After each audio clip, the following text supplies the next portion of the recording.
Une décision prise par la compagnie aérienne nationale algérienne suscite désormais des remous entre Paris et Alger.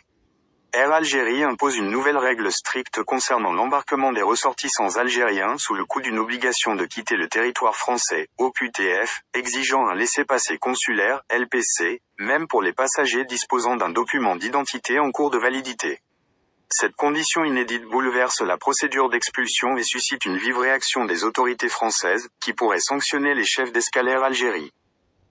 Un rapport interne de la police nationale française, révélé par le journal du dimanche, met en lumière cette nouvelle mesure appliquée par Air Algérie.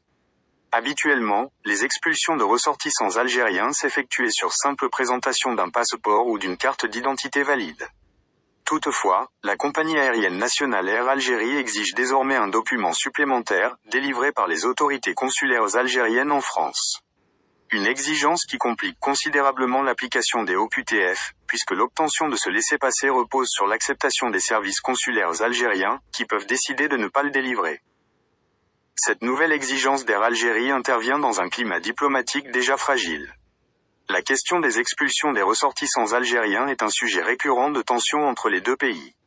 En 2021, excédée par le faible taux de délivrance des laissez-passer consulaires, la France avait drastiquement réduit le nombre de visas accordés aux citoyens algériens.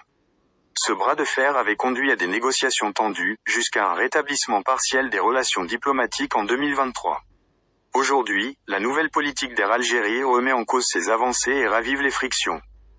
Le ministère de l'Intérieur français a immédiatement réagi à cette nouvelle contrainte en ordonnant aux responsables des aéroports de redoubler de vigilance. Désormais, lorsqu'un passager est refusé à l'embarquement par Air Algérie pour absence de LPC, les autorités exigent un document officiel justifiant ce refus. En cas de non-délivrance de ce justificatif, les policiers en charge de l'expulsion doivent relever l'identité du chef d'escale responsable, une mesure qui pourrait ouvrir la voie à des sanctions administratives. Cette décision pourrait modifier considérablement la dynamique des expulsions.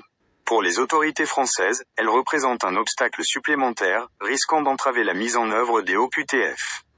Pour l'Algérie, elle pourrait être perçue comme une tentative de mieux encadrer le retour de ses ressortissants, en s'assurant que chaque expulsion se fasse dans des conditions contrôlées. Certains observateurs estiment que cette politique a peut-être été encouragée par le gouvernement algérien afin de ralentir le processus des renvois, au moment où le pays fait face à des défis économiques et sociaux majeurs. Du côté des associations de défense des droits des immigrés, cette décision est accueillie comme un rempart supplémentaire contre des expulsions parfois controversées. Pour elles, ce sursis forcé pourrait permettre à certains ressortissants de mieux préparer leur défense et d'explorer des recours légaux. Cependant, du point de vue des autorités françaises, cette entrave pourrait entraîner de nouvelles tensions diplomatiques si aucune issue satisfaisante n'est trouvée rapidement. Dans ce climat de crispation, les prochains jours seront cruciaux. Une rencontre entre diplomates des deux pays pourrait être organisée pour discuter de cette nouvelle directive et tenter d'apaiser les tensions. Si la France tente de faire pression sur l'Algérie pour obtenir un assouplissement de cette règle, Alger pourrait rester inflexible, mettant en avant sa souveraineté et sa volonté de mieux maîtriser le retour de ses ressortissants. En attendant, les chefs d'escale d'Air Algérie se retrouvent au cœur de cette bataille politico-administrative, exposés à de potentielles sanctions en cas de blocage prolongé des expulsions.